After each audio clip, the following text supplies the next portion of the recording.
Good morning, students, and welcome to the class of English. Your English teacher, is going to discuss with you a new chapter, that is Ranga'S Marriage by Masti Venkatesh Iyengar. Children, as the name suggests, Ranga'S marriage. So basically, this story portrays some marriage kind of thing. And if you go by the name of the author, that is Masti Venkatesh Iyengar. So he's a well-known author of South India, basically Karnataka, and he has mostly portrayed the life and lifestyle of the people of Karnataka region, especially the Mysore state. All right, and the time which the author is talking about is the time when India was not so developed. The people were still illiterate, and literacy rate was not that much as it is today, and people were not well known to the facilities. They were still limited to various very minute basic things with them. All right, so this story is basically a humorous one. All right, so it has a certain kind of humor, and children, humor comes very slowly. All right, so humor comes very slowly, and when the humor comes very slowly, it tickles your stomach. All right, uh, in a very slow and a light manner. So what happens, this kind of fun and humor brings you enjoyment of the lifetime, means you enjoy the things. Right, so that is basically the purpose of this chapter. And as it is a revision video, children, so I'm just discussing the summary of this chapter.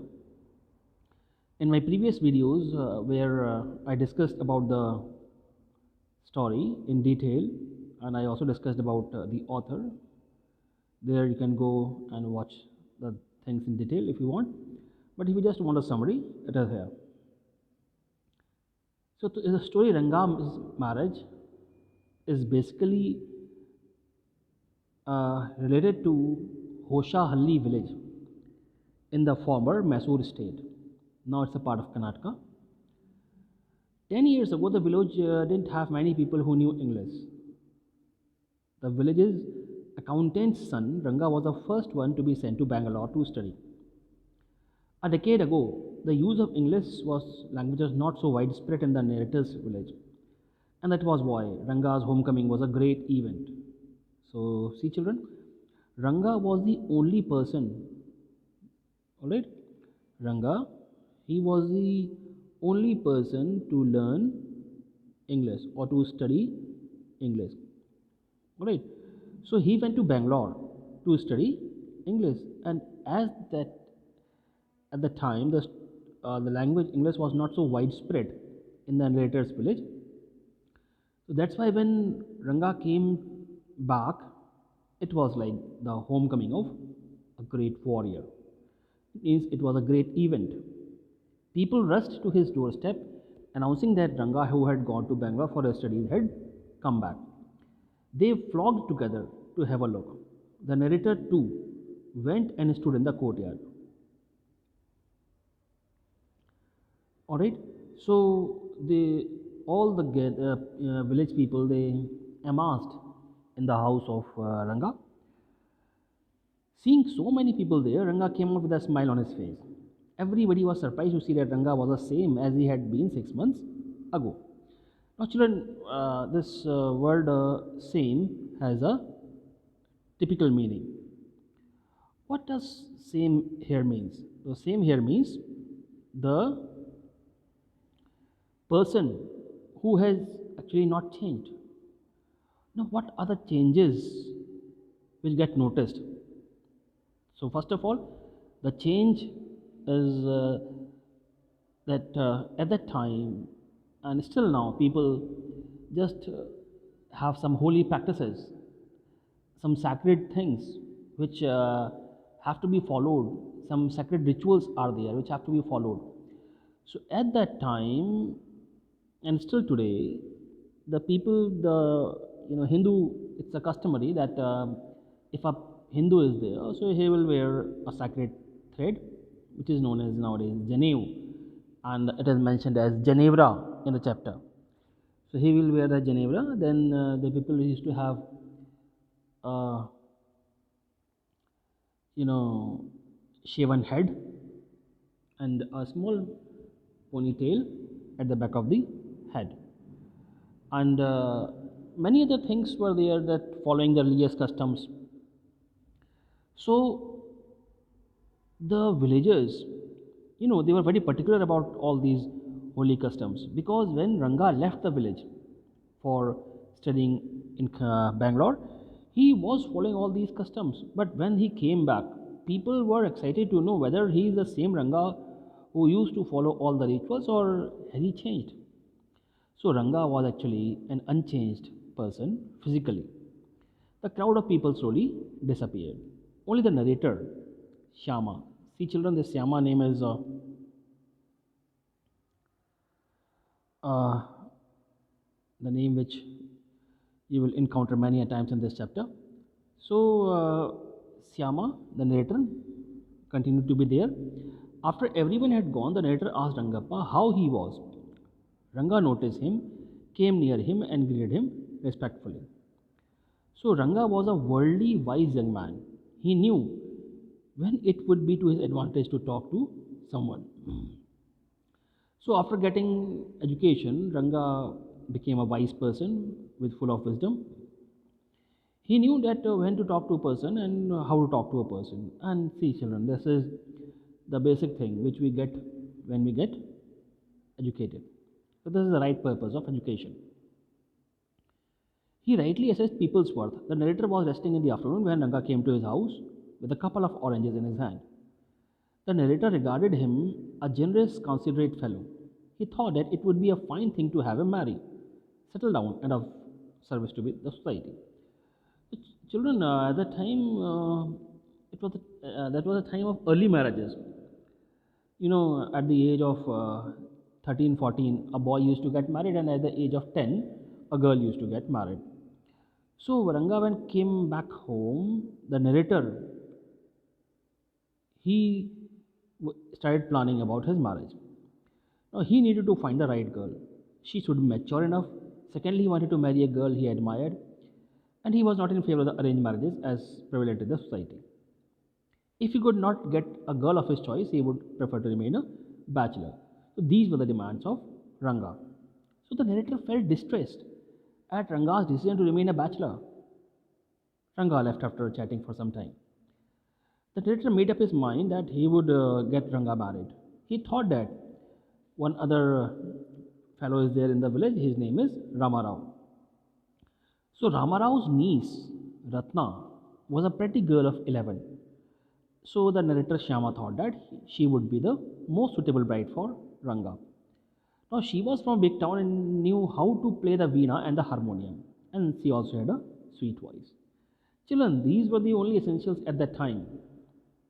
Okay, as nowadays women are coming out of their homes, they are spilling out of their homes with enjoyment and merriment, and they are working shoulder to shoulder with men. But at that time, it was not there. Women were just limited to the household chores. The next morning, the narrator went to Rama Rao's house and told his wife to ask Ratna to fetch some buttermilk from his house. Now, when Ratna came, he requested her to sing a song. So, when Rama Rao's niece Ratna came to the house of the narrator Shyama, so Shyama requested that just sing a song. Now, on this Friday, she was wearing a grand sari. The narrator had sent for Ranga too. While she was singing a song, Ranga reached the door. So, see, it was children, it was a planning of the narrator Shyama. He called Ratna as well as Ranga at the same time. Alright, just some minutes difference. Ratna had started singing. Suddenly, Ranga reached the door, and he was curious to see the singer and peeped in. The light coming in the room was blocked. Seeing a stranger there, Ranga stopped abruptly. She stood at a distance, her head lowered. Ranga repeatedly glanced at her. He said that his arrival had made her stop singing and offered to leave, but he didn't leave. Ratna, overcome by shyness, and ran inside. Ranga asked the narrator who that girl was. He also expressed the hope that she was not married. So, Ranga, by watching, by looking at Ratna, became quite curious and he wanted to know about Ratna. The narrator noticed his excitement and said that she was married a year ago. Now, the narrator Shyama was also a funny kind of and person. What he said that she was married a year ago, and see, this was the planning of the narrator Shyama. He wanted to arouse the excitement of Ratna in Ranga. The narrator noticed signs of disappointment on Ranga's face, and Ranga left after some time. The next morning, the narrator went to the astrologer, Shastriji, and told him to keep everything ready to read the stars. Now, see, another step in the planning was to meet the astrologer. So, the narrator went to the astrologer, and one day earlier also, he only went to astrologer and tutored the astrologer what he has to say. The next day, he escorted Ranga to Shastri's house. Shastri's Ji plays astrology as an ancient science. He asked Ranga's stars. Ranga did not know. After making some calculations, Shastriji said that Ranga was thinking about the girl. And to the narrator's question as to who that girl was, Shastri said that she had the name of something found in the ocean: Kamla, Pachi, Moss, Pearl, or Ratna. Actually, the Shastri had been tutored by the narrator Shyama one day earlier only, and he was just moving on the same plan. The narrator remembered that the name of the girl in Ramara's house was Ratna. He asked if there was any chance of the negotiation bearing fruit. Shastri gave a positive response. There was surprise on Ranga's face and some happiness as well. The narrator observed that the girl was married. He noticed that Ranga's face had fallen. Now, when the Shastri said that if Ranga wants to get married, Kamla, Pachi, Moss, Pearl, or Ratna are the particular names, and the names, the girls with these names would be suitable for Ranga. So Ranga became happy.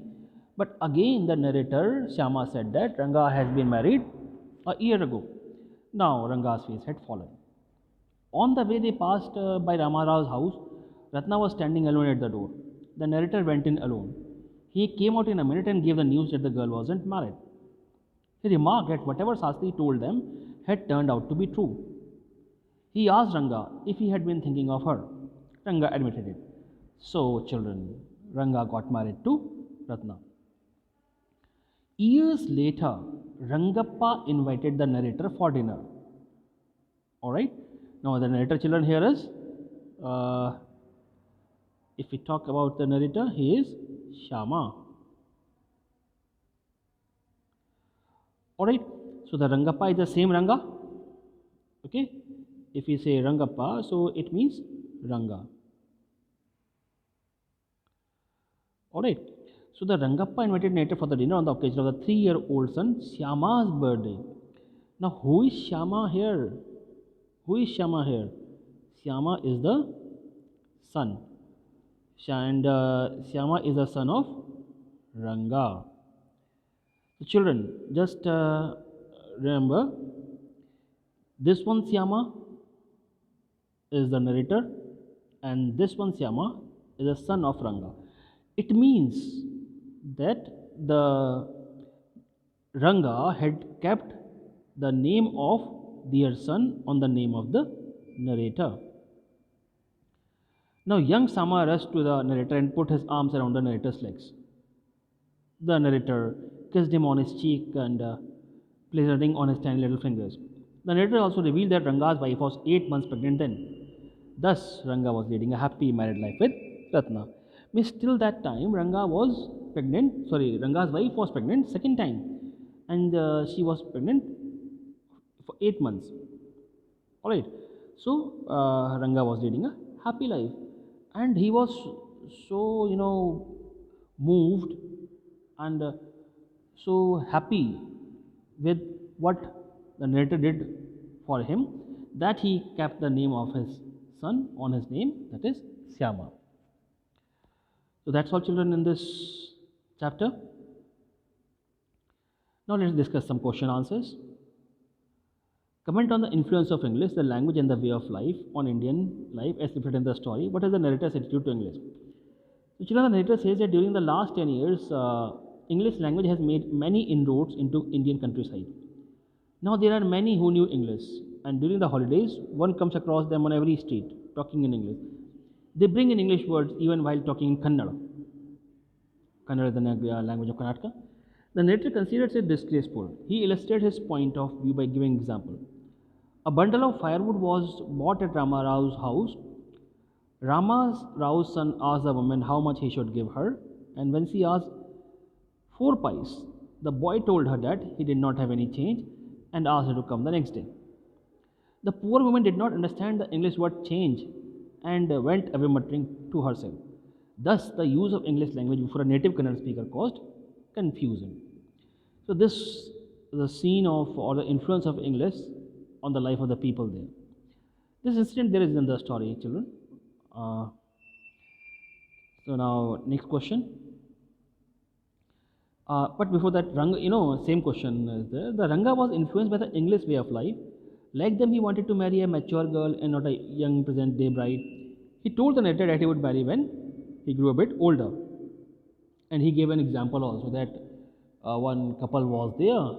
They got separated just after marriage because their ideas did not match.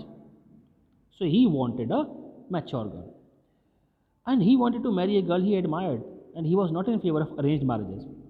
This shows the influence of English way of life on modern young educated Indians, and the narrator did not approve of it.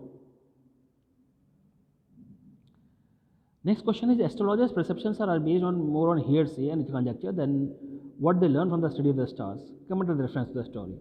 Children, this question basically is asking that astrologers, what they tell you about your future, basically depends on what they come to know about you. And there is nothing like that they study the stars and tell you. So we have to comment on this assertion. So this story presents astrologers in an unfavorable light. The author seems to be having a dig at them through the words of the narrator. The story gives a graphic description of how the narrator employs the astrologer trick an unwilling young man to agree to marry a young girl. So here, children, the astrology is put into stake. Because what the astrologer is doing in the story, actually it is not the astrology. He actually working on the commands of the narrator Syama. The narrator took Ranga to the astrologer, the Sastri took out his paraphernalia. They included 2 sheets of paper, some cowries, and a book of Amira leaves. He called astrology ancient science. He moved his lips fast as he counted on his fingers. He did some calculations before telling Ranga that he was thinking about a girl. She had the name of something found in the ocean. And he assured them that their negotiations would be definitely bear fruit. Ranga was impressed by the science of astrology. But was actually the astrologer working in the right way? No. That evening, the narrator congratulated Sastri for repeating everything he had taught without giving rise to any suspicion. He mocked astrology by saying, "What a marvelous Sastra yours is." The Sastri didn't like it and said that he could have found it out himself from his Sastra. This shows that astrologers' perceptions are based more on hearsay and conjecture than what they learn from the study of the stars. Alright. Next question. What kind of a person do you think the narrator is? So children, the narrator Syama is dark in color. He calls himself dark piece of oil cake. He is an elderly gentleman and he is a keen observer of men and manners. Alright, as you might have seen Kapil Sharma in the Kapil Sharma show, very minutely he observes everyone and he creates humorous situations from there only. So the narrator notices the influence of English, the language and the way of life on Indian society. He is a purist who is pained at the indiscriminate use of English words in Kannada conversation. So see, the narrator was not in favor of using English words in Kannada conversation. He considers it disgraceful. he does not approve of the English custom of love marriage either. He is a well-meaning gentleman who has the good of others in his heart. He learns of Ranga'S views about the marriage from Ranga itself. He is a good judge of human character. He thinks that Ranga would make a good husband. Now the narrator is a good strategist also. See, how did he plan and got Ranga married? Otherwise, Ranga was saying that I will remain a bachelor. So he cleverly calls Ranga to his home when Ratna was singing, and he notices Ranga's reaction and interest in her and arouses his curiosity. Ranga, deeply interested in her, he confesses that he was wrongly informed. In short, narrator tries his utmost to get the marriage settled. Now, children, the narrator loves fun and humor, and he has a capacity to make others laugh at him. He employs a rambling style and gives many similes and metaphors to heighten the literary value of the story. The touches of local color make the story full of ethnic color and authentic. So, children, that is about the narrator, and that's all about this chapter, children. And I hope you will watch this video and then just inform me if any problems you are having. All right. So till my next video, children. Goodbye and thank you.